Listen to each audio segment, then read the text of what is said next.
Doctor Yunus ছোট মাঠের খেলোয়াড় নন, তিনি বড় মাঠের খেলোয়াড়। এই জন্য কিছু করা যাচ্ছে না। নির্বাচন হতেই হবে, নির্বাচন হবে, নির্বাচন আসবে, টেনশন করার কিছু নাই। বক্তব্য হলো ধৈর্য ধারণ করতে হবে। যদি আওয়ামী সরকার এই ছাত্র আন্দোলন না হইতো তাইলে এখন আওয়ামী সরকার ক্ষমতায় থাকতো 2028 সাল পর্যন্ত, ঠিক না বে ঠিক? তো 2028 সাল তো না, 26 সালে নির্বাচন দেবে। এতটুকু ধৈর্য সহজ হচ্ছে না, এত কান্তে আসে, কথা কয় না। হ্যাঁ, বিয়ে তো দেবো, ধানটা উঠুক, ধানটা উঠুক, তাই না? ধানটা গুছাই তো দেবা না, ধান গুছানো আব্বা এখনই দিতে হবে। আল্লাহ হেদায়েত নসিব করে, বলেন আমিন। ক্ষমতায় কেউ স্থায়ী হয় না, হোক না সে হাসিনা কিবারে না। সে নেত্রী চট করে ঢুকে পড়তে পারে সোনাই নদী, শুনলাম এখানে তার কাটার বেড়াও নাই, কথা কয় না। সুতরাং আপনাদের দায়িত্ব বেশি না কম? আপনাদের বেশি, যেন ওখান থেকে ঢুকতে না পারে, আবার এখানতেও যেন বার হইতে না, কথা কয় না, ঠিক না বেটে? আমরা ঢুকতেও দেব না, বার হইতেও দেব না। যারা ঢুকেছে ওই পারে থাকেন, সাউন্ড করা যাবে না। আর এই পারে যারা আছেন তারাও থাকেন, কোনো অসুবিধা নাই, কিন্তু টু শব্দ করা যাবে না। কারণ 16টা বছর 17টা বছর আমাদের কথা বলতে দেন নাই। এখন অন্তত 16টা মাস আপনারা চুপ থাকেন, ঠিক না বেটে? একটু চুপ থাকার দরকার আছে না নাই? যদি চুপ থাকে তাহলে ঝামেলা নাই, আর যদি কথা বলে ঝামেলা আছে না নাই? আবার পত্রিকায় দেখলাম, আহারে আজকে দেখলাম নিউজ, আমার বিশেষ দলের লোকেরা ওই দলের হয়ে মিছিলে নামে। ও আল্লাহ, জাত গেল বলো এ কোন আজব কারখানা, জাত গেল বলো। সত্য কাজে কেউ নয় রাজি, ওরে সত্য কাজে কেউ নয় রাজি, সবই দেখি তা না না না, জাত গেল বলো, ঠিক না বেটে? এখন ছাত্র আন্দোলন, বৈষম্য বিরোধী আন্দোলন, জুলাইয়ের বিপ্লবটাকে অনেকেই তথাকথিত বলে থাকে। যারা তথাকথিত বলে 16টা বছর তাদেরকে কোন রাজপথে দেখা যায় নাই, বলেন ঠিক কিনা? 16টা বছর তারা সাঁতার টেনে দিয়ে চেয়ার নিয়ে বসে থাকতো, আর জিকির করতো সুবহানাল্লাহ সুবহানাল্লাহ, কথা কয় না। এখন আবার কথা বলে তথাকথিত ছাত্র আন্দোলন যদিও ভুল স্বীকার করে ক্ষমা চেয়েছে, কিন্তু এমন ভুল হবে কেন, কথা কয় না? এমন ভুল হবে কেন? মানে এটা হলো এরকম যে ওই আপনার একজন হোটেলে গেছে, তো হোটেলে যাওয়ার পরে ভিআইপি হোটেলগুলো, হোটেল আবাসিক হোটেল, ওইখানে তো টয়লেট গ্রামের মতো থাকে না। গ্রামে তো মানুষের এমনি বাসবাগানে ঝাড়া অভ্যাস। তো এখন তারপরেও যায় একটু টয়লেটে যায় বদনা নিয়েতে কাম সাইতে হয়, কিন্তু যেইতে হোটেলে যেই দেখে সে পায়খানা ঘর খুঁজে পাচ্ছে না। পরে কি করবে, ওতে তো কমোডে বসা অভ্যাস নেই, বুঝতেও পারিনি। একবার তো শুনলাম, আমি কাতারে যেয়ে শুনলাম, আমাদের একজন ভাই বলছে যে আরে আমার দাদা এবার ওমরায় যাওয়ার পরে, আমার দূর সম্পর্কের দাদা ওমরায় যাওয়ার পরে মক্কায় মোটামুটি ওই ডাউন প্যান ছিল, সমস্যা ছিল না। মদিনায় এসে টয়লেটে ঢুকছে আর বেরোচ্ছে। আমি বলছি দাদা কি হয়েছে? কয় সে টয়লেট খুঁজে পাচ্ছিল। তো আমি বললাম যেটাই ঢুকছেন ওইটাই তো, কয় এইখানে সে কাম ছাড়বো সেটা করে। তো ওই যে ঢাকনা খুলি দেখাই দেওয়া হইলো, এই তো আছে এনে মানে কেমনে কি করবো। তো আমাদের একজন ভাই বলছে আপনার দাদা হয়তো, আপনি চলে আসেন, আমি শিখাই দিচ্ছি। পরে শিখাই দিয়েছে, আবার খানিক পর বেরোয় গেছে। বলছে দাদা কি হইলো, কাম সারেননি? তো বলছে কাম যে সারবো তা সোজ পক্ষী করে সেইটাই তো বুঝে পারলাম না, বোঝেননি? মানে ওখানে কাম সারা যাবে কিন্তু পানি খরচ করবো কি করে, এই নিয়ে টেনশন। তো যাই হোক, একজন বলছে যে এইটা আমি যখন কাতারে যেয়ে বললাম, বলছে আপনার দাদার তো এই ঘটেছে। আমার একজন আসিল, সে তো আর এক ঘটনা ঘটাইছে। ও করিস কি, চিড়ে ভিজাবে তো জায়গা খুঁজে না পেয়ে ওখানে যে পানি জমি রে ওর মধ্যে চিড়ে ভিজে এসে বলছে চিনিতে গুলাইতে আসি, সহ্য না করে পারা যায়। তো যাই হোক, এখন ওই হোটেলে লাইন না পেয়ে পায়খানা করেছে মোজার মধ্যে করে, মোজাটা ঘিরে দিয়ে ওই যে ফ্যান এক্সস্ট ফ্যান আছে ওই ফাঁক দিয়ে চেলি দিতে গেছে, ওখানে না বেঁধে ওই যে সিলিং ফ্যানে বেঁধে গেছে, বাদলি ওইটাই ঘুরে পুরো সারা ওয়াল ওই পায়খানার সেই গু লেগে গেছে।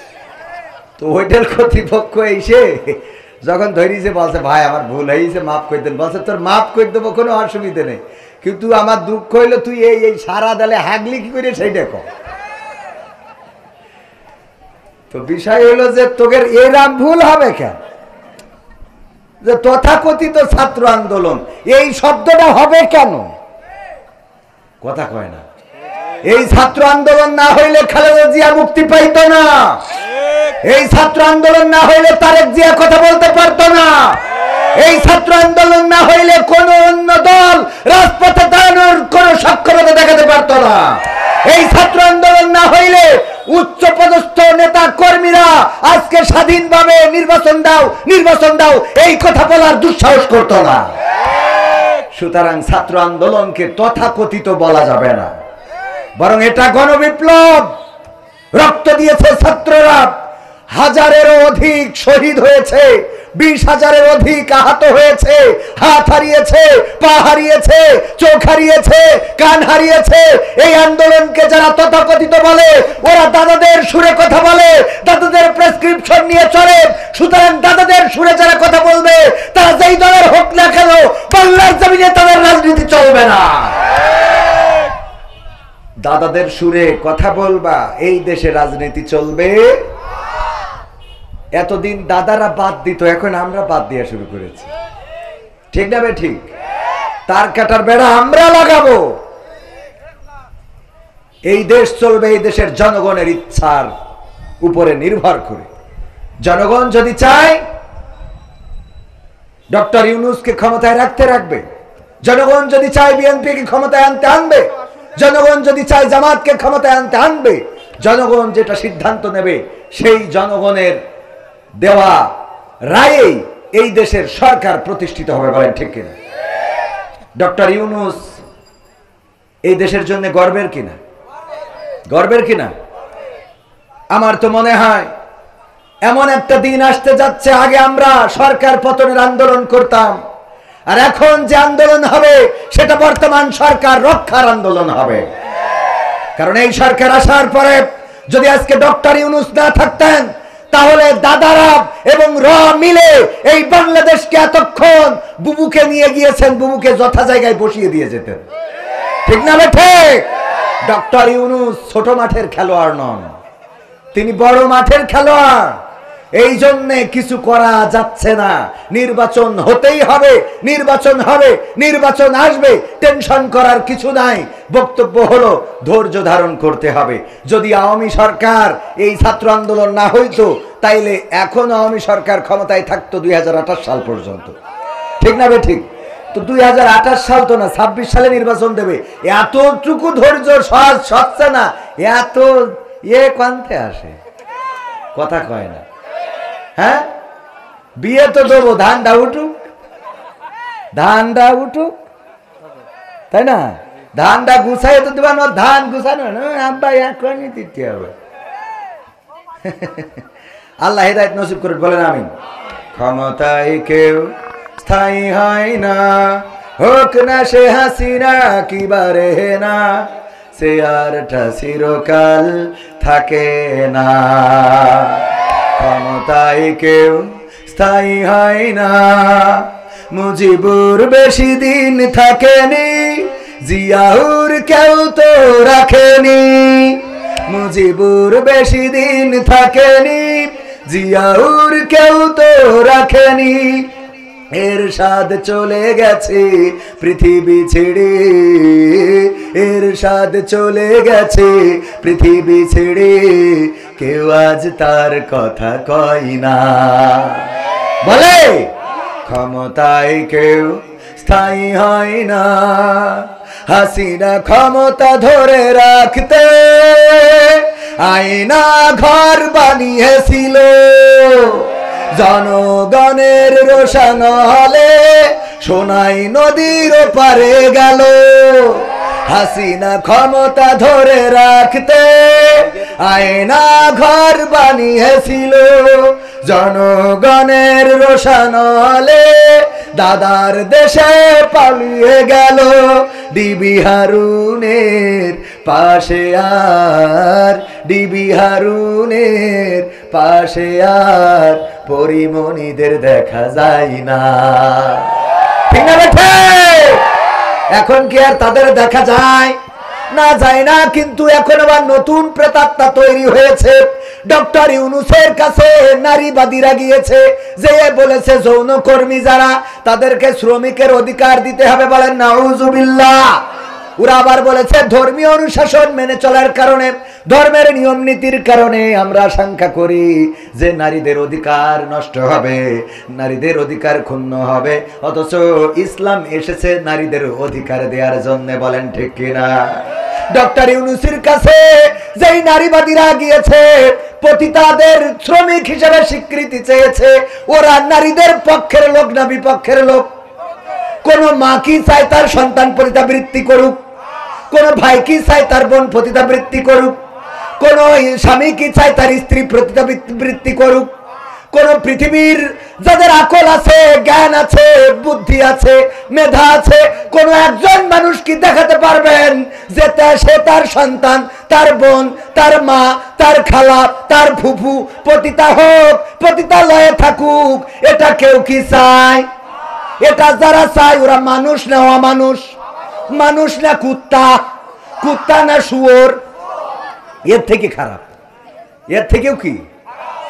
একটা কবুতরেরও জোড়া থাকে, একটা শিয়ালেরও জোড়া থাকে, একটা কুকুরও চায় না সে যাকে ব্যবহার করবে অন্যরা ব্যবহার করুক। কথা কয় না? চায়। যেই নারীরা চাচ্ছে নারীরা যাবে পণ্য হিসাবে, ইসলাম দিল সম্মান, নারীরা কেমন করে থাকবে, নারীরা কি কাপড় পরবে, নারীদের কি খাওয়াতে হবে, নারীদের সাথে কেমন আচরণ করতে হবে। আল্লাহর নবী সাল্লাল্লাহু আলাইহি সাল্লাম এই দুনিয়ায় যখন এলেন, নারীদের কোনো সম্মান ছিল না, ইজ্জত ছিল না। কন্যা সন্তান জন্মগ্রহণ করলে পা ধরে আছাড় দিয়ে মেরে ফেলা হতো। কন্যা সন্তান জন্মগ্রহণ করলে গলা টিপে ধরতো। কন্যা সন্তান জন্মগ্রহণ করলে জীবন্ত কবর দিত। সেই সময় বিশ্ব নবী সাল্লাল্লাহু আলাইহি সাল্লাম আসলেন আর নারীদের সম্মান দিলেন, এতটাই সম্মান দিলেন। আল্লাহর নবী বললেন, ওগো পুরুষেরা শুনে নাও, তোমাদের মায়ের পায়ের নিচে তোমাদের জান্নাত। মায়ের পায়ের নিচে কি? শুধু এটাই শেষ করেন নাই, বিশ্ব নবী সাল্লাল্লাহু আলাইহি সাল্লাম বললেন, ওগো পৃথিবীবাসী শুনে নাও, যদি কারো দুইটা কন্যা সন্তান আল্লাহ দান করেন, আর সেই দুইটা কন্যা সন্তান যদি নেকভাবে গড়ে তোলে, নেকভাবে গড়ে তুলে সৎ পাত্রস্থ করে, ভালো জায়গায় উত্তম জায়গায় বিবাহের ব্যবস্থা করে, ওই দুই কন্যা সন্তানের পিতা আর আমি নবী সাল্লাল্লাহু আলাইহি সাল্লাম আঙুল দুইটা একসাথে করে দেখিয়েছেন, এইভাবে একত্রে জান্নাতে বসবাস করব। সুবহানাল্লাহ বলা যাবে না? ইসলাম এতটাই সম্মান দিলেন নারীদেরকে। দাহিয়াতুল কালবির ঘটনা আপনারা জানেন। দাহিয়াতুল কালবি রাদিয়াল্লাহু তাআলা আনহু এসে কান্না করছেন। আল্লাহ রাসূল সাল্লাল্লাহু আলাইহি সাল্লাম বললেন, দাহিয়াতুল কালবি কাঁদো কেন? বলল, গো বিশ্ব নবী, কেন কান্না করব না? আমার জীবনের গুনাহগুলো কি মাফ হয়ে গেছে নাকি? আল্লাহর নবী বললেন, যখন তুমি কালেমা পড়েছো তখন তোমার জীবনের সমস্ত গুনাহ খাতা সমূহ মাফ করে দিয়েছেন কে? মাফ করে দিয়েছেন কে? সবাই বলেন কে? আল্লাহ রাব্বুল আলামিন জীবনের গুনাহগুলো মাফ করে দিয়েছেন। দাহিয়াতুল কালবি বললেন, ওগো বিশ্ব নবী, আমার ভয় হয় আমার জীবনে এমন একটা গুনাহ আছে যেটা হয়তো আল্লাহ ক্ষমা করেন নাই। বিশ্ব নবী বললেন, কি এমন গুনাহ করেছো জীবনে? দাহিয়াতুল কালবি বললেন, ওগো বিশ্ব নবী, আমার স্ত্রী যখন গর্ভবতী, আমি তখন বাইরে গিয়েছিলাম ব্যবসার জন্য, কাজের জন্য, কর্মের জন্য, রুজির জন্য। আমি বাইরে গেলাম। আমি বাইরে যাওয়ার পরে যখন আমার স্ত্রী আমার বাইরে খবর পাঠালো আমার কন্যা সন্তান, আমার সন্তান প্রসব করেছে, কিন্তু সে মৃত, সে জীবিত না। আমি 3 বছর 4 বছর 5 বছর পরে যখন বাড়িতে আসলাম, আসার পরে দেখলাম একটা ফুটফুটে কন্যা সন্তান ঘুরে বেড়ায়। আমি বললাম, এই সন্তানটা কার? আমার স্ত্রী বলল, ওগো দাহিয়াতুল কালবি, এটা তোমার সন্তান। কি করে আমার সন্তান হয়? আমার সন্তান তো গর্ভে থাকাকালীন তুমি বলেছিলে মৃত সন্তান প্রসব করেছো। স্ত্রী বলল, ওগো স্বামী, আমি জানি তুমি কন্যা সন্তান হলে আমাকে মেরে ফেলার নির্দেশ দিবা, এত সুন্দর একটা বাচ্চারে কেমনে মারবো? দেখো কত সুন্দরী আমি নাম রেখেছি, জামিলা সুন্দরী। এই সুন্দরীরে তুমি এখন মারতে পারবা না। আমার ধারণা হলো ক্যামেরা লাগানো যাবে না। আমার অজনীতি হলে আমার অজের আগে শুরুতে আসতে হবে।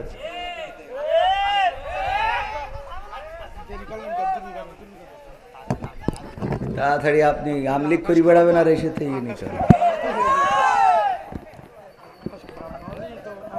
পাগল ওয়াজের মধ্যে এমনি লাইনে উঠে গেলে আবার বেলাইন হয়ে যায় না, এগুলো করতে। ছোট মানুষ এমনি থাক, অত মারতে হবে না, আবার আরো মানুষ খুলবে পরে, নেন অসুবিধা নেই। ভাইদের কি করবো, মায়াও লাগে রাগও হয়। আমার ইউটিউবার ভাইরা অনেকেই আছেন এখানে, যারা যে বক্তার আলোচনা নেবেন মাথায় রাখবেন উনি উঠার আগে আসবেন। এটা হলে আমি তো আর অত ভাইরাল কেউ না, আমারটা না নিলেও আপনাদের অসুবিধা না, ঠিক না? কিন্তু যার নেবেন তার যদি আমার তাই নিতে চান তাহলে আমার উঠার আগে আসতে হবে, এটুকু একটু করবেন, আল্লাহ তৌফিক দিন। বলেন আমি কিন্তু আবার 2-1 3-4 জায়গায় ভাড়া খাটে, মানে এক জায়গাতে মেরিয়া বাড়ি কেনা আসে, এখান থেকে মেরিয়া ভাড়া রাখ যায়। হ্যাঁ ভাই কালকে গেছিলেন না? ভাই কালকে সাতক্ষীরা সদরে মেরিয়া বাদ দিয়ে ভাটাই গেছে। আলহামদুলিল্লাহ বলেন আলহামদুলিল্লাহ। দাহিয়াতুল কালবি বললেন, ওগো স্ত্রী, তুমি আমার কন্যা সন্তানকে কেন বাঁচিয়ে রেখেছ? বলল, দেখো কত সুন্দরী আমি নাম রেখেছি জামিলা, এত সুন্দরী কন্যাকে কেমন করে হত্যা করব? এখন তো বড় হয়ে গিয়েছে, আমার বিশ্বাস তুমি তারে হত্যা করতে পারবা না। আল্লাহর নবীকে দাহিয়াতুল কালবি বললেন, ওগো বিশ্ব নবী, আমি যখন রাত্রে ঘুমালাম, রাত্রে যখন বেডে শুইলাম, আমার ওই কন্যা সন্তানটা একবার আম্মু বলে ওর মায়ের গলা জড়িয়ে ধরে, একবার আব্বু আব্বু বলে আমার গলা জড়িয়ে ধরে। আমি রাত্রে চিন্তা করলাম, এই কন্যা সন্তানকে যদি বাঁচিয়ে রাখি, মানুষেরা আমারে বলবে ও কন্যা সন্তানের বাবা। আমি যখন রাস্তায় চলবো বলবে কন্যা সন্তানের পিতা যায়, আমার মেয়ে অন্যের বাড়িতে থালা বাসন মাজবে, আমার মেয়ে অন্যের পণ্য হয়ে যাবে, পণ্য সামগ্রী হয়ে যাবে। এই সমাজে তো মেয়ে সন্তানের কোনো দাম নাই, আমার সন্তানের কোনো দাম থাকবে না, মান থাকবে না। সুতরাং এই সন্তানকে বাঁচানো যাবে না, বাঁচিয়ে রাখা যাবে না। সিদ্ধান্ত নিলাম কালকেই হত্যা করব। সকালবেলা স্ত্রীকে বললাম, ওগো স্ত্রী, গুছিয়ে দাও, আমি কন্যা সন্তানকে নিয়ে আত্মীয়ের বাড়িতে বেড়াতে যাব। আমার সন্তানকে গুছিয়ে দিল বিশ্বাসে সরল মনে। আমি যখন আমার সন্তানকে নিয়ে যাই, মাঝে মাঝে পিছনে পড়ে যায়, সন্তান আব্বু আব্বু বলে দৌড়ে এসে আমার জড়িয়ে ধরে আর বলে, ওগো বাবা, কত দূর আত্মীয় বাড়ি, এত দূরে কেন নিয়ে যাও? আমি যখন আমার গন্তব্যে পৌঁছে গেলাম, একটি পাহাড়ের কাছে, পাহাড়ের পাদদেশে পৌঁছালাম, সেখানে আমার সাথে নিয়ে যাওয়া অস্ত্র দিয়ে আমি গর্ত খনন করা শুরু করে দিলাম। আমি একটা গর্ত খনন করি, আমার দাড়িতে ধুলাবালি লেগে যায়, আমার কন্যা সন্তান দূরে খেলা অবস্থায় ফিরে আসে আর আমার কোলে বসে দাড়ির ধুলাটা ঝেড়ে দেয় আর বলে, বাবা এত কষ্ট কেন করো? এত কষ্ট করার তো দরকার নাই। দাড়ির ধুলাগুলো ঝেড়ে দেয় আর আমারে কষ্ট করতে নিষেধ করে। আমি সন্তানকে বললাম, মা দূরে যাও, খেলা করো, তোমারে ডাকবো আমার কাজ শেষ হয়ে গেলে।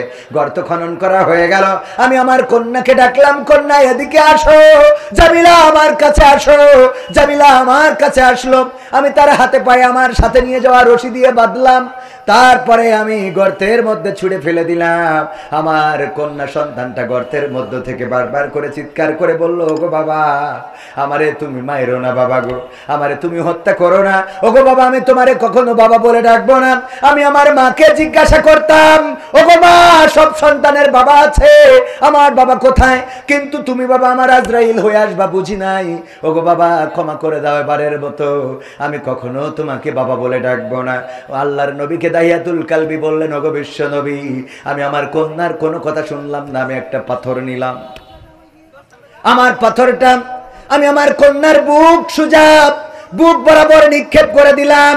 ওই ভারী পাথরটা যখন আমার কন্যার বুকের উপরে পড়লো, চারিদিক থেকে রক্ত ফিনকি দিয়ে বের হয়ে গেল আর মুখ থেকে একটা আওয়াজ বের হলো, আব্বা। আমি এখনো যখন পথ চলি, হঠাৎ করে আমার কন্যার সেই আব্বা চিৎকারটা শুনতে পায়। আমার কন্যা যেন চিৎকার করে বলে, আব্বা। আব্বা, এই চিৎকারটা আমি এখনো শুনি।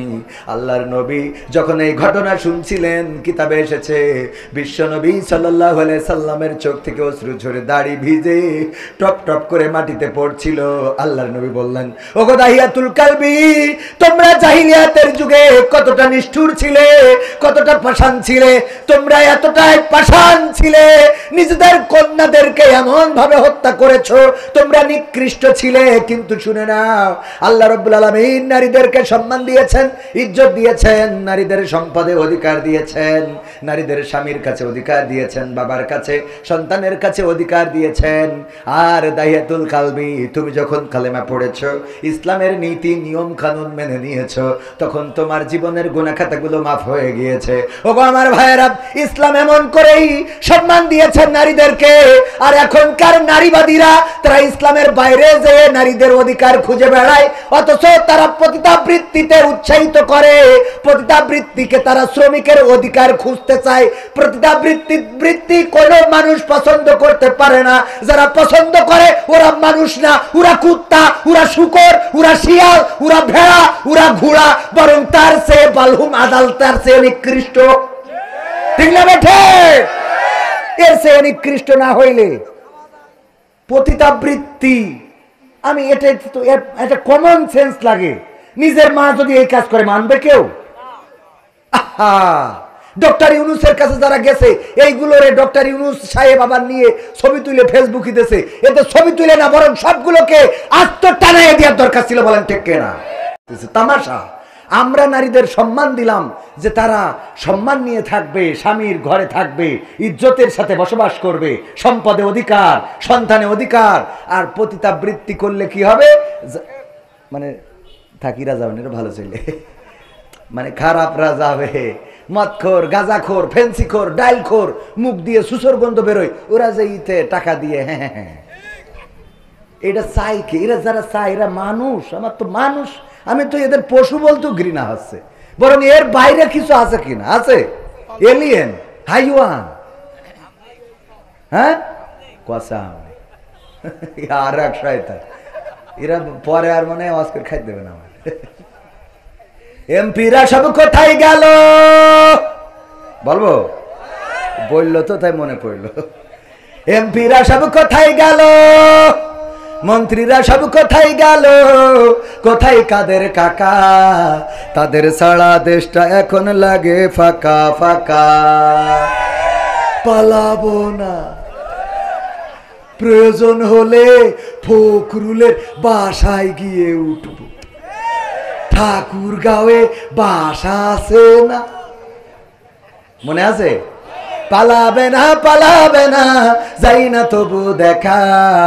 পালাবে না, পালাবে না, যাই না তবু দেখা। তাদের সারা দেশটা এখন লাগে ফাঁকা ফাঁকা, ওদের সারা দেশটা এখন লাগে ফাঁকা ফাঁকা। আইন মন্ত্রী আটকে গেল আইনেরই ফাঁকে, দাড়ি ছাড়া দরবেশের ভণ্ড ভণ্ড লাগে। ঠিক না ঠিক? আইন মন্ত্রী আটকে গেল আইনের ফাঁকে, দাড়ি ছাড়া দরবেশের ভণ্ড ভণ্ড লাগে। শুনছি কত নেতা নেত্রী খাইতেছে ভাই ডান্ডা, বিচারপতি কালামানিকের ফাটিয়েছে আন্ডা। পলকের ঝলক গেল, পলকের ঝলক গেল থামিয়ে নেটের চাকা। তাদের সারা দেশটা এখন লাগে ফাঁকা ফাঁকা, ওদের সারা দেশটা এখন লাগে ফাঁকা ফাঁকা। কই গেল সেই সংসদেতে মমতাজের গান? সংসদে মমতাজের গান এখন আছে? মনির খানের অঞ্জনা চলে যাওয়ার পরে ও যে কটা ক্যাসেট করেছে, একটা ক্যাসেটও বাদ দিয়েছে অঞ্জনার নাম ধরি গান গাতে। সব কটা গেয়েছে না? আসিফ তার প্রিয়াকে হারিয়ে ও প্রিয়া ও প্রিয়া তুমি কোথায় গেয়েছে না? গায় নাই? আবেদা জবেদা সবেদা যে যারে হারাইছে তার নাম ধরি গান গাইছে। মমতাজ আপারে এত সম্মান দিল, সে তার প্রিয় মানুষ হারাইতে রিক্সাওয়ালার কাছে যে বললো, ওরে ও রিক্সাওয়ালা তুই ধীরে ধীরে চালা, তোর সাথে বলবো আমার মনে কত জ্বালা। রিক্সাওয়ালার কাছে বলবে ওর প্রেমিক চলি গেছে। অথচ যেই নেত্রী ওরে এমপি বানাইলো, ওরে সংসদে উঠাইলো, সংসদে গান গাওয়ার ব্যবস্থা করলো। এই নেত্রী চলে যাওয়ার পরে একটা কথাও বলে নাই। ঠিক না বেঠে? ফাইটটা যায়, বুকটা ফাইটটা যায়। গাইলো, স্বামী চলি গেছে তাই মনে হয়, কিন্তু নেত্রী যাওয়াতে একটা গানও গাই নাই। আমি শিখাই দিছিলাম, আপা আপনি গান। আমার সোনার ময়না পাখি কোন বা দোষে দাদার কাছে গো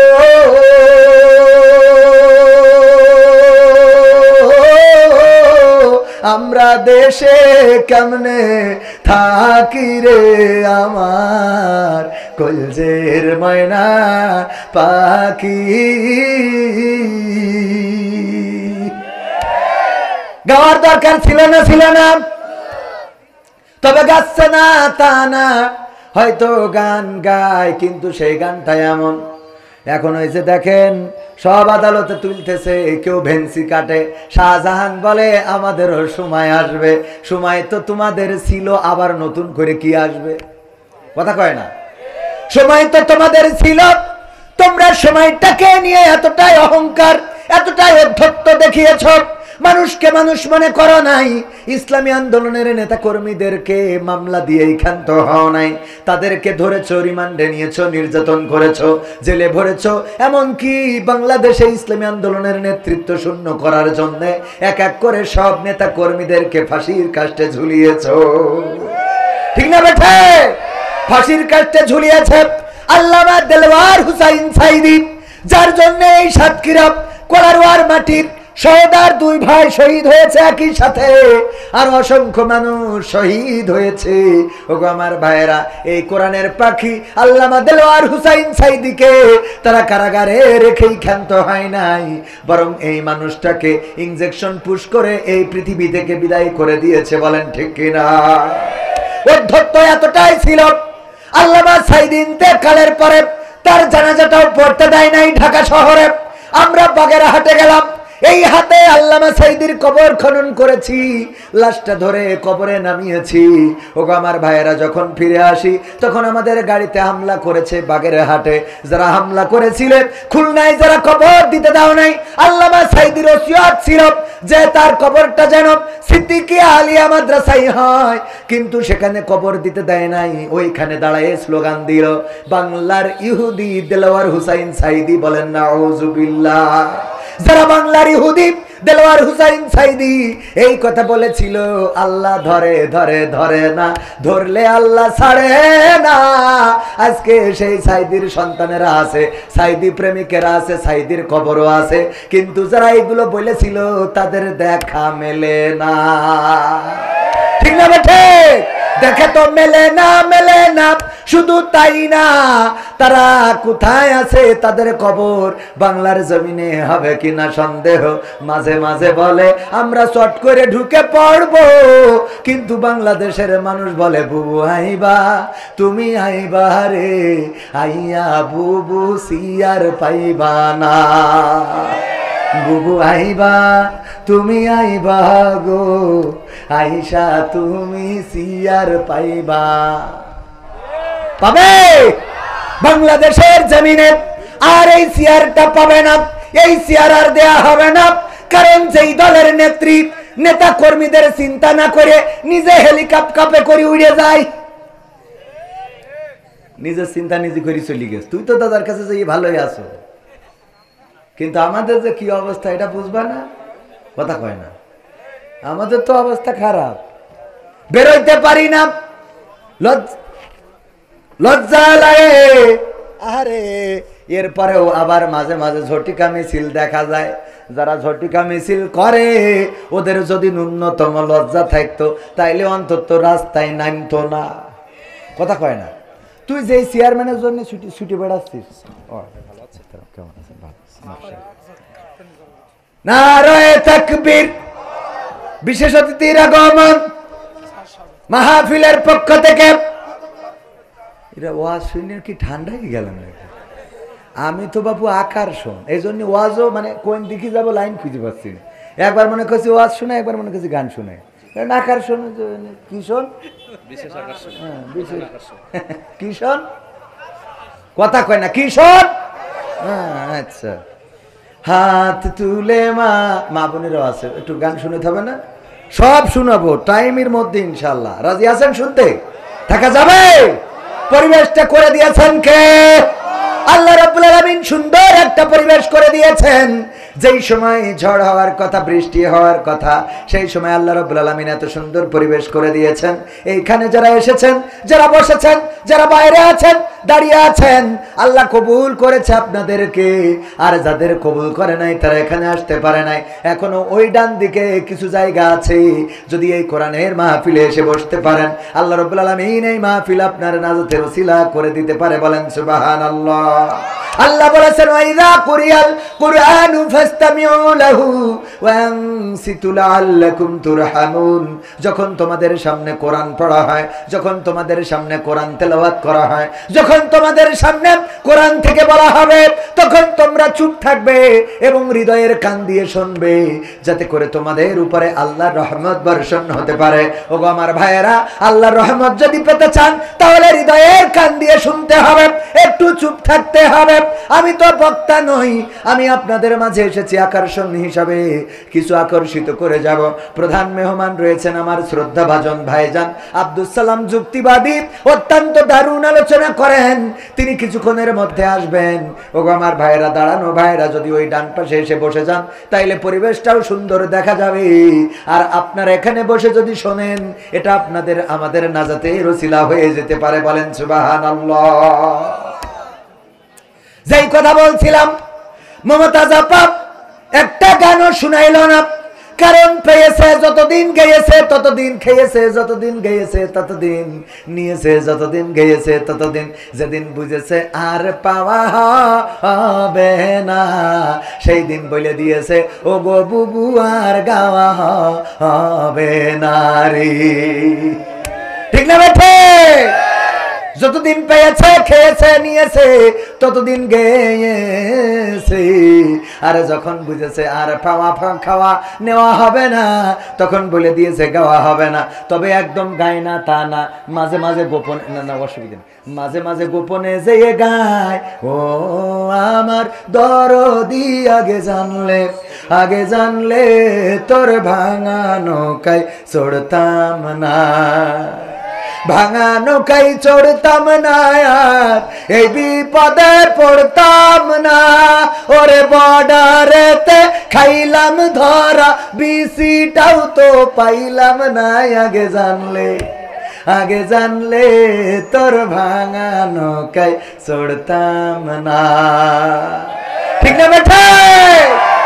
আমার ভাইয়েরা মাথায় রাখবেন, ইসলামী আন্দোলন, কোরআনের পথ, আল্লাহর পথ, রাসূলের পথ, এটা এমন যে পৃথিবীর পরে যদি বেঁচে থাকেন পাবেন সম্মান, আর যদি মারাও যান তাও সম্মানের জীবন নিয়ে মারা যাবেন।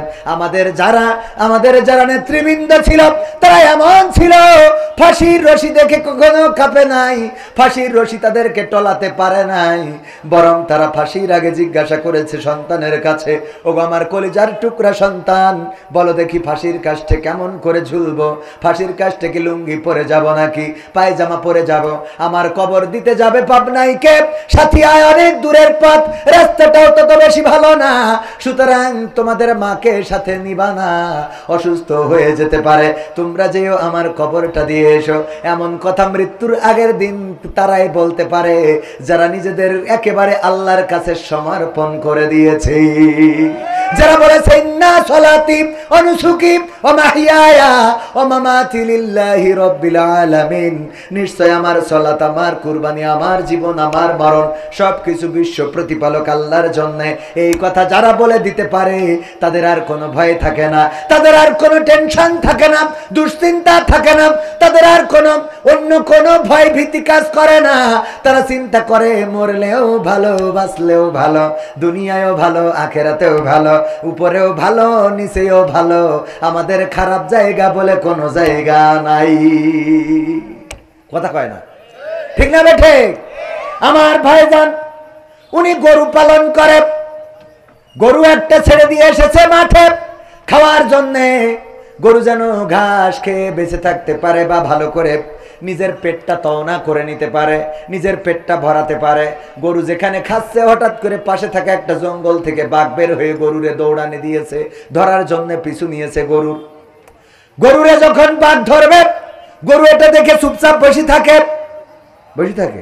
না, গরু বলে আয় দেখবো খেলা হবে, বলে খেলা হবে, বলে কথা না, বলে না, বরং গরু দেয় দৌড়, গরু দিয়েছে দৌড়, বাঘও দৌড়ায়, গরু দৌড়ায়, বাঘও দৌড়ায়। গরু বুঝতে পেরেছে বাঘের সাথে দৌড়ায় এত পারা যাবে না, কারণ বাঘের দৌড়ের গতি কম না বেশি, গরুর দৌড়ের গতি কম। এই জন্য গরু চিন্তা করলো পাশে থাকা একটা নরম কাদাওয়ালা ক্ষেত আছে, বুদ্ধি করে ওই ক্ষেতের মধ্যে দিয়েছে লাফ, 4 হাত পা একসাথে ডেবে গেছে বাঘ ধরার জন্য। বাঘও যখন লাফ দিয়েছে, গরুর থেকে বাঘের দৌড়ের গতি বেশি থাকার কারণে গরুরে রেখে 3 হাত সামনে যেয়ে পড়েছে। কয় হাত সামনে? বাঘেরও 4 হাত পা ডেবে গেছে কাদার মধ্যে। এমন কাদা অনেক জায়গায় আছে সুরাবালির মতো, যতই বের হইতে চান ততই আটকে যায়, এমন আছে না নাই? গরু কোনো চিন্তা ছাড়াই বসে বসে পান চাবায়, আর বাঘ চিন্তা করে কি করে বের হব, কি করে বের হব, টানাটানি কোনোভাবেই বের হইতে পারে না কাদায়। আর গরুর দিকে তাকায় আর দেখে ওর টেনশনই নাই, খালি বসে বসে জাবর কাটাছে। গরু, বাঘ বলতেছে গরু তুই তো আসলে গরু। ভাই কি হয় ভাই, গরু তো মানে ও তো অশিক্ষিত, স্কুলে যায়নি, বা ভাই কি হয় ভাই তোর ওইরকম হাসি কেন? আরে গরু কি হয়েছে মানে, কাজটা কি করলি? কয় কি করলাম, এখনো কয় কি করলাম? আরে গরু আমি যদি তোরে ধরতাম, আমি খাইতাম, আমি বাঁচতাম, তুই মারা যাতিস, অন্তত একজন তো বেঁচে থাকতাম। আবার তুই যদি দৌড়ায় পালাই যাতি পারতিস, তাইলে তুইও বেঁচে যাতিস, আমিও বেঁচে যেতাম। কিন্তু এমন একটা আকাম করেছো কাদার মধ্যে লাফ দিয়ে, এখন এই 4 হাত পা কোনোভাবে বের করতে পারি না, ছাড়াইতে পারি না, এখন তুমিও মরবা আমিও মরব। কয়টা অসুবিধা কি ভাই? এই জন্যই তোরে লোক বলদ বলে। এই গরু অসুবিধার কথা বাদ দে, আমার কথা হলো যেই সময় আমরা আর বেরোইতে পারবো না, আমি টেনশন করতেছি কি করে বের হওয়া যায়, আর সেই সময় তুই জাবর কাটাচ্ছিস কোন আন্দাজে? এইটা কোয়া, তোর জাবর কাটাইনো আসে কেমনে? গরু বলতেছে ও গো বাঘ ভাই, তোমারে আমি একটু ওয়াজ শোনাবো, কান খুলে শোনো। কি ওয়াজ? ইন্না সালাতি ওয়া নুসুকি ওয়া মাহইয়ায়া ওয়া মামাতি লিল্লাহি রাব্বিল আলামিন। আল্লাহু আকবার। গরু বলছে গো ভাই, তুমি বনে থাকো, তোমার কোনো মালিক নাই, তোমার কোনো অভিভাবক নাই, তোমার কোনো গার্জিয়ান নাই, তোমার কোনো গার্ডিয়ান নাই, কিন্তু আমি গ্রামে থাকি, শহরে থাকি, আমার একজন অভিভাবক আছে, এই যে হুজুর মাওলানা সাহেব, উনি আমার অভিভাবক, উনি ওয়াজের স্টেজে বসে আছে। যখন মাহফিল শেষ হয়ে যাবে, বাড়িতে এসে গোয়াল ঘরে লাইট মারবে, মারার পরে যখন দেখবে আমি নাই, তখন আমার খোঁজার জন্য মাঠে চলে আসবে। এসে মাঠে খুঁজতে খুঁজতে খুঁজতে খুঁজতে যখন আমারেও পাবে, তোমারেও পাবে, তখন আমার মালিক আমারে বের করে নিয়ে যাবে, আর তোমার এইখানে বাড়িয়ে কাদার মধ্যে কবর দিয়ে তারপরে বাড়ি যাবে। বলে এরম করবে কেন? কই সেইটাই তো শুনালাম, ইন্না সালাতি ওয়া নুসুকি ওয়া মাহইয়ায়া ওয়া মামাতি লিল্লাহি রাব্বিল আলামিন। কারণ হলো আমি আমার মালিকের কাছে বলে দিছি, আমার নাঙল টানা, আমার জয়েল টানা, আমার গাড়ি টানা, আমার বাসুই দিয়া, আমার ধান তুলা, আমার দুধ দিয়া, আমার বাছুর দিয়া সব তোমার জন্য। এই কথা যেদিন থেকে মালিকের বলে দিছি, ওই দিন থেকে মালিক আমার খোল দিয়ে সানি মাখাইয়ে খাওয়ায়, আমার জন্য সবুজ কচি ঘাস কেটে এনে খাওয়ায়, আমার জন্য সে টেনশন করে, আমার ঘরে তালা মেরে রাখে, আমার রাত্রি আবার লাইট মেরে দেখে, মশা লাগলে আবার কয়েল ধরাই দেয়, আবার মাঝে মাঝে ধুমা করিতে মশাগুলো তাড়াই দেয়। এমনি ভাবে আমার অসুখ হইলে ডাক্তার ডেকে নিয়ে আসে। আমার প্রসব যন্ত্রণা যখন শুরু হয়ে যায়, তখন লোকজন এনে বলে শিগগিরই এসো, আমাদের নেদা হবে রে। আমার মালিক, আমি তার কাছে নিবেদিত, আমি তার কাছে সমর্পণ করে দিছি, এই জন্য আমার মালিক আমাকে খুঁজতে আসবে। আমাকে খুঁজে যখন পাবে তখন আমারে উদ্ধার করবে আর তোমারে কবর দিবে। এইটাই হলো আত্মসমর্পণ করা। ওগো আমার বাঘ ভাই, বলো এইবার আমি জাবর কাটাবো না তুমি কাটাবা? কথা কি বোঝা গেছে? এখন বলো জাবর আমি কাটাবো না তুমি কাটাবা? বুঝে নেন ভাইরা আমার, যারা আল্লাহর কাছে নিজেদের মাথাকে নত করে দেয়, বলেন না সলাতি ওয়া নুসুকি ওয়া মাহইয়ায়া ওয়া মামাতি লিল্লাহি রাব্বিল আলামিন। নিশ্চয় আমার সলাত, আমার কুরবানি, আমার হায়াত, আমার মাউত বিশ্ব প্রতিপালক আল্লাহর জন্য। ওরা যখন ফাঁসির কাষ্টে যায় তখনও জাবর কাটায়, আবার যখন মন্ত্রিত্বের চেয়ার পায় তখনও জাবর কাটায়। কথা কয় না? কারণ কি? কারণ হলো তারা জানে আমাদের মালিক আছে। মালিককে আমরা আল্লাহর কাছে বলে দিয়েছি সব তোমার জন্য, জীবন মরণ সব তোমার জন্য, ওগো রব তোমার জন্য নিবেদিত করে দিয়েছি। সুতরাং আমাদের হাতে হ্যান্ডকাপ লাগাইলেও আমাদের মুখের হাসি কেড়ে নিতে পারে না, আমাদের রিমান্ডে নিলেও মুখের হাসি কাটতে পারে না, আমাদের যাবজ্জীবন জেলে দিয়েও আমাদের মনোবল ভাঙতে পারে না, আমাদেরকে ফাঁসির কাষ্টে ঝুলাইলেও আমাদের মনোবল ভাঙতে পারে না। কারণ আমরা তো এই পৃথিবীতে জন্ম নিয়েছি শহীদ হয়ে, শহীদি মৃত্যু আকাঙ্ক্ষা করি এই পৃথিবীর পরে চলি। আমরা জন্ম নিয়েছি মৃত্যু দিয়েই, সেটা আল্লাহর কাছে আমাদের জীবনটা সমর্পণ করে দিয়ে প্রমাণ করে দেব, ওগো রব আমাদের সবকিছু তোমার জন্যই নিবেদিত। ঠিক না বেঠে? তাইলে আল্লাহর জন্য যদি নিবেদিত হন, আর চিন্তার কি কোনো কারণ আছে? আছে। সে আল্লাহর জন্য সমর্পণ করার দরকার আছে না নাই? আমার নেত্রীরা, আমার মন্ত্রীরা, আমার ওবায়দুল কাদের হাফিজাহুল্লাহ, আমার শামীম ওসমান রাহিমাহুল্লাহ, আল্লাহর ওলিরা, তারা নিজেদেরকে সমর্পণ আল্লাহর কাছে করে নাই, তারা সমর্পণ করেছিল বাতিলের কাছে, সমর্পণ করেছিল দাদাদের কাছে। এই জন্য যখন শেখ হাসিনা বিপদে পড়েছে তখন বলে নাই আল্লাহ রক্ষা করো, তখন বলেছে নরেন্দ্র ও মোদি তুমি হেলিকপ্টার পাঠাও রে। ঠিক না বে? ঠিক। হ্যাঁ, একটা রিকোয়েস্ট। রূপের বড়াই করিস না রে, রূপ চিরদিন থাকে না। রূপের বড়াই করিস না রে, রূপ চিরদিন থাকে না।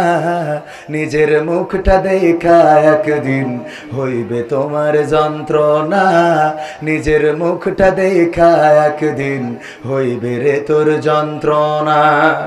সময় হইল বড় শিক্ষক, সব দিবে শিখাইয়াম, সুখের জীবন থাকবে না রে, দেখবে না কেউ চাইয়াম। সময় হইল বড় শিক্ষক, সব দিবে শিখাইয়া, সুখের জীবন থাকবে না রে, দেখবে না কেউ চাইয়া। মরার আগে মরবি রে, বড়াই কইরো না ভাই, সে আর চিরদিন থাকে না। পাওয়ারের বড়াই কইরো না বোন, সে আর চিরদিন থাকে না। নিজের শেয়ার দেখা একদিন হইবে তোমার যন্ত্রণা, নিজের শেয়ার দেখা একদিন হইবে তোমার যন্ত্রণা। ঠিক না বেঠে? নিজের চেয়ার দেখে যন্ত্রণা হবে। আমি বলছিলাম যারা এখনো ঝটিকা মিছিল করে, মাঝে মাঝে দেখা যায় হঠাৎ করে ৫-৭ জন হেলমেট পরে, মুখে মাস্ক দিয়ে, তারপরে রাজপথের নামে তাদেরকে বলতে চাই আরে আবুলের দল রে। এমন নেতার আন্দোলন করলে, যেই নেতা নিজের স্বার্থ উদ্ধার করার জন্য, নিজের রক্ষা করার জন্য দাদাদের কাছে যে আশ্রয় নিল, যেই দেশ তার বাবা দিয়েছে, স্বাধীনতা তো উড়াই নেছে। আমরা তো এখানে রোহিঙ্গা, কথা কয় না, আমরা তো রোহিঙ্গা। সাতক্ষীরাকে বলা হয়তো মিনি পাকিস্তান। কি বলে? মিনি পাকিস্তান। এমনি ভাবে দেশকে ডিভাইডেড করে ফেলেছিল। এক দল ছিল চেতনাবাজ, আর এক দল নাকি ছিল রাজাকার। 20 বছর বয়সেও নাকি রাজাকার। আর ওগের দলে যদি কেউ চলে আসে, সে যদি সম্মুখ সমরে রাজাকার থাকে, তাও সে মুক্তিযোদ্ধারই কেন একটা মেশিন পায়। ঠিক না বেঠে? রাজাকারের বাচ্চা এমন একটা মেশিন। ওই যে সাকা চৌধুরী বলেছিল যে মাননীয় স্পিকার, আমি একটা মেশিনের কথা বলবো যে এটা বাংলাদেশে আবিষ্কার হয়েছে। মাননীয় স্পিকার, বাংলাদেশে এমন একটা মেশিন আছে রে, যেই যেই মেশিনের এক পাশ দিয়ে যদি রাজাকার ঢুকাই দেন, অপর পাশ দিয়ে মুক্তিযোদ্ধা হয়ে বের হয়ে যায়, আর সেই মেশিনের নাম হইল বাংলাদেশ আওয়ামী লীগ। ঠিক না ভাই? ঠিক। এক পাশ দিয়ে ঢুকাইলে আর এক পাশ দিয়ে মুক্তিযোদ্ধা হয়ে যায়, রাজাকার ঢোকে, মুক্তিযোদ্ধা হয়ে বেরোয়। আর এই দল থেকে যদি কেউ বেরিয়ে যায়, ওরা আমাদের স্বাধীনতার ঘোষক রাষ্ট্রপতি, সাবেক সফল রাষ্ট্রপতি জিয়াউর রহমানকে পর্যন্ত তার স্বাধীনতার ঘোষক হিসাবে স্বীকৃত দেয় নাই, বরং তার দেওয়া রাষ্ট্রীয় অনেক পদক পর্যন্ত কেড়ে নিয়েছিল। বলেন ঠিক কিনা? নিয়েছে না? নাই নাই? কত মুক্তিযোদ্ধার সন্তানদের ভুয়া মুক্তিযোদ্ধার সার্টিফিকেটে চাকরি পেয়েছে, অথচ তারেক জিয়া আর ওই যে জিয়াউর রহমানের স্ত্রী বেগম জিয়া দুইজনকে এত নির্যাতন করেছে, একটা তো দেশ ছাড়া করেছে আর একটা দেশে রেখেছে, কিন্তু এমন অবস্থায় যে বাড়ির সামনে বালুর টিরাক, কথা কয় না, ওই বালুর টিরাক যারা সরাইতে পারে নাই 16 বছরে, ওরা আবার এখন এসে বড় বড় কথা কয় ওরা হলো দাদাদের দালাল। কথা কয় না? 16 বছর সরাতে পারে নাই, এখন আবার বড় বড় কথা। এই বড় বড় কথা যারা বলে ওরা প্রকৃত অর্থে জাতীয়তাবাদী দল করে না, ওরা জাতীয়তাবাদী দলের লোক নয়, ওরা হলো দাদাদের সুরে কথা কয়। কারণ ছাত্র আন্দোলন করে নির্বাচনের জন্যই এই আন্দোলন, এই দেশের নির্বাচন করে সরকার প্রতিষ্ঠিত হবে। বাংলাদেশের মানুষ জাতীয়তাবাদী দলকে যদি সাপোর্ট করে অবশ্যই তারা সরকার গঠন করবে, কিন্তু এত অধৈর্য হয়ে যাচ্ছাও কারণটা কি? কারণ হলো দাদারা শিখাই দিয়েছে। যদি দেশের প্রধানমন্ত্রী বানাইতে হয়, এখন বিএনপির তারেক জিয়ার দরকার আছে না নাই? তো তারেক জিয়ার দেশে আনা লাগবে না? তো দেশেই নেনি, তারপরে নির্বাচন দেবো, কথা কয় না। আগে নির্বাচন এত কথা হবে।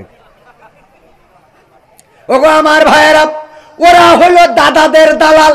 প্রকৃত অর্থে যারা, তারা বলছে না মাল পেয়েছে আর মাল খেয়েছে, এই জন্য ছাত্র আন্দোলনকে তথাকথিত বলে ফেলে। অথচ এই ছাত্র আন্দোলনে কত পরিবার আজকে আপনার ডানে বামে খোঁজ নেন, 16টা বছর কত নির্যাতনের শিকার করেছে, কত জাতীয়তাবাদী দলের, ছাত্র দলের, যুব দলের নেতারা পর্যন্ত ঢাকায় রিক্সা চালিয়েছে। বলেন ঠিক কিনা? তাদেরকে মুক্ত করেছে ছাত্ররা। তাদের এই আন্দোলনকে ছোট করে দেখা যাবে? ডক্টর ইউনূস এমন একজন খেলোয়াড়, জাতিসংঘের মহাসচিবকে বাংলাদেশে এনেছে, শুধু না বরং তারে নিয়ে গেছে রোহিঙ্গাদের ওখানে। সেখানেই শেষ না, বলছে তুমি যাই হও হও, আমাদের পাঞ্জাবি গাই দোয়া লাগবে। পাঞ্জাবি তো গাই দিবাইছে, দিয়াইছে, আবার তারে রোজা রাখাই ছেড়ে বলছে তুই হিন্দু মিন্দু যাই হোস, রোজা রাখা লাগবে। ঠিক না বেটে? রোজা রাখায় ইফতারও করাইছে।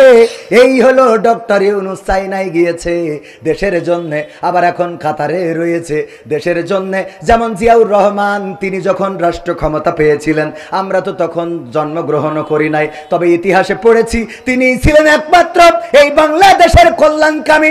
মালয়েশিয়ার প্রেসিডেন্ট মাহাথির মোহাম্মদ, মালয়েশিয়ার সাবেক প্রধানমন্ত্রী, দাবি জানিয়েছিলেন, ওগো জিয়াউর রহমান, বাংলাদেশ থেকে কিছু লোক আমাদেরকে দাও, আমরা নাগরিকত্ব দেব, মালয়েশিয়ার নাগরিকত্ব দিয়ে আমরা এই দেশে রাখবো।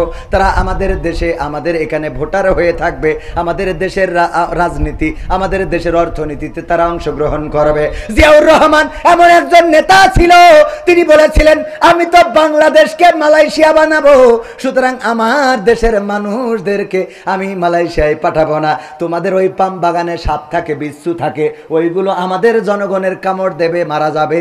আমি আমার জনগণকে এমন বানাবো যে আমাদের জনগণের মালয়েশিয়ায় যাওয়া লাগবে না। এই একজন ছিল জিয়াউর রহমান। আর বর্তমান তার উত্তরসূরি হিসাবে বলা যায় এসেছে ডক্টর ইউনূস, যিনি সব কিছুকে উপেক্ষা করে বাংলাদেশের স্বার্থ রক্ষার জন্য সব রকম কষ্ট করে যাচ্ছে। বলেন ঠিক কিনা? ওগো আমার ভাইয়েরা, তাইলে আমার সেই গানে ফিরে আসি, কারণ আমি আকর্ষণ এত ওয়াজ করলে হবে। কই গেল সেই সংসদেতে মমতাজের, মনে আছে? হ্যাঁ, কই গেল সেই সংসদেতে মমতাজের গান, কোথায় গেল হযরত বলা শামীম ওসমান, ইনু মেনন দীপু মনি আছে কারাগারে, বাপ করিলেও পাপ কখনো ছাড়ে কি আর তারে। কোথায় গেল স্পিকারের, কোথায় গেল স্পিকারের দৃষ্টি আঁকা বাঁকা, তাদের ছাড়া দেশটা এখন লাগে ফাঁকা। কই গেল সেই আরাফাত আর ব্যারিস্টার সুমন, কথা বলার সময় তারা করেনি ওজন। মুরগি কবির খাইছে ধরা, জাফর কোথায় আছে, গোপনে কি সেও গেল মোদি দাদুর কাছে। কোথায় গেল এ সালমের, কোথায় গেল এ সালমের কাড়ি কাড়ি টাকা, তাদের ছাড়া দেশটা এখন লাগে ফাঁকা।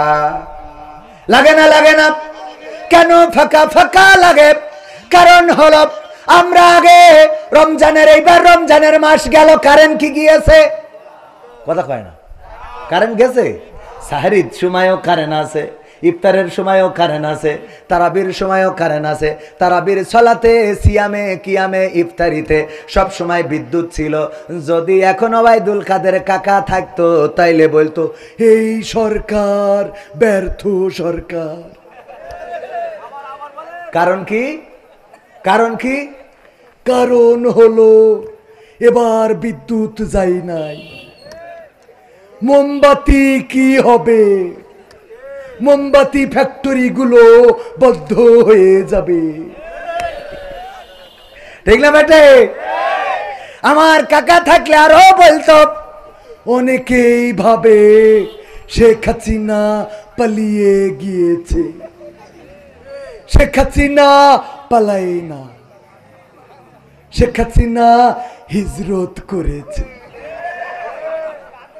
কি রত করেছে?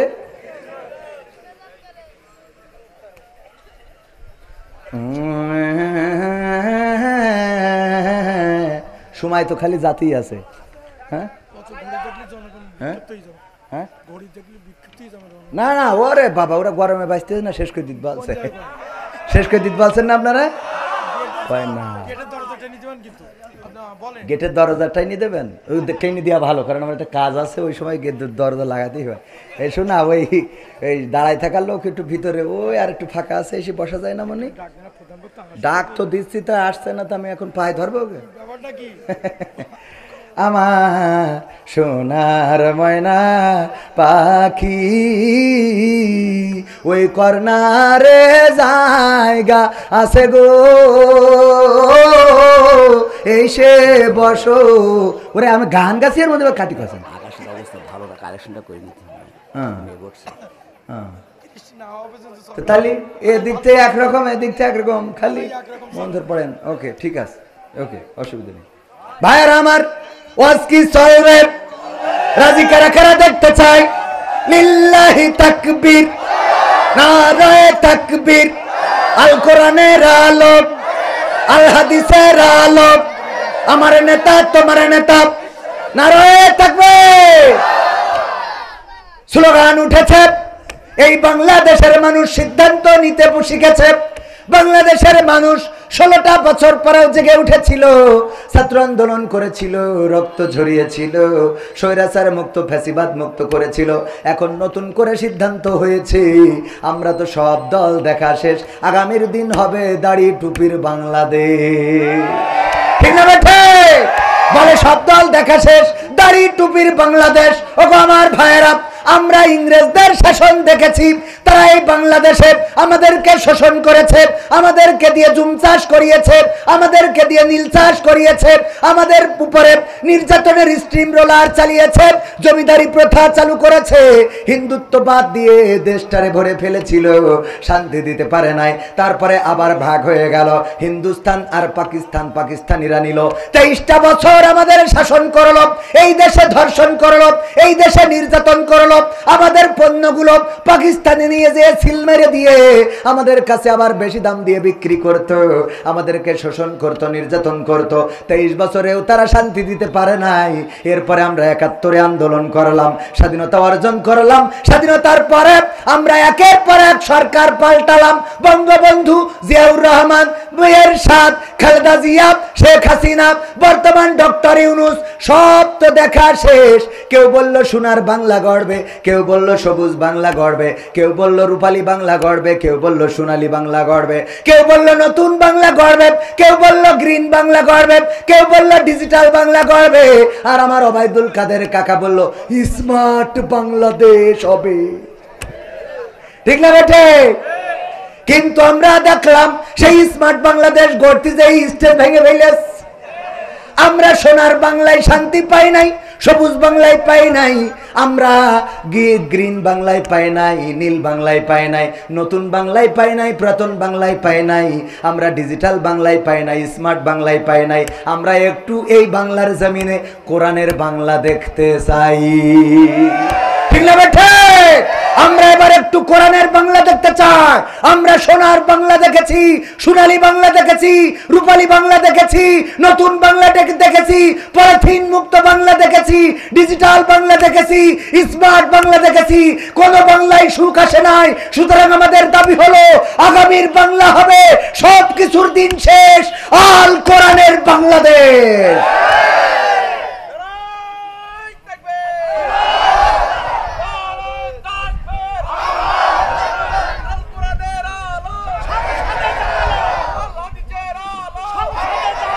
সম্মানিত ভাইয়েরা, যদি কোরআনের বাংলাদেশ দেখতে হয় তাহলে যেইভাবে আমরা 1971 লড়াই করে রক্ত দিয়ে পাকিস্তানদের কাছ থেকে আমাদের দেশকে মুক্ত করেছিলাম, যেইভাবে 1952 রক্ত দিয়ে আমাদের ভাষার সম্মান রক্ষা করেছিলাম, যেইভাবে 2024 রক্ত দিয়ে ফ্যাসিবাদ মুক্ত করেছিলাম, একইভাবে আগামীর দিনে আল্লাহর জমিনে আল্লাহর দিন কায়েম করার জন্য ইসলামী আন্দোলনের নেতা কর্মীরা যদি ডাক দেয়, রাজপথে থেকে বুকের তাজা রক্ত যদি ঢালতে হয়, রক্ত ঢেলে সেই রক্তের সাগরে সাঁতার কেটে কেটে একটি রক্তাক্ত বিপ্লবী কালেমার পতাকা বাংলার জমিনে উড়াতে রাজি কারা কারা দেখতে চায়?